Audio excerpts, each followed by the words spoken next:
وای اول صبح همه چی رو به هم ریختن بچه ها. وای از اول صبح تا آخر صبح همه چی رو به هم میریزن. خونه داری خیلی سخته. وای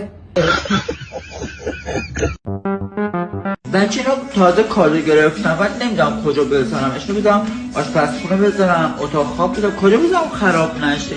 یاره تو که ماشاءالله خودت جاداری بدتن نمیام چربش کن بکنش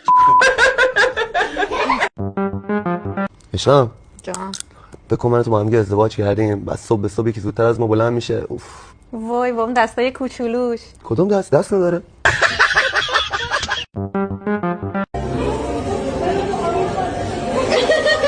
میاو میاو منم بیام. جناب سلام. سلام قربان. روزتون بخیر. خیلی ممنونم. عزیز شما متأهلین یا مجرد؟ متأهل. با خانم بدون ویژگی مشترک دارین؟ بله توی یه روز با هم ازدواج کردیم.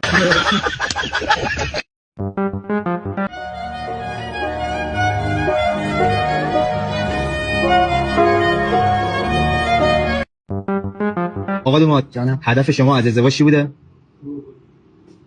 یه دقیقه تو بیار.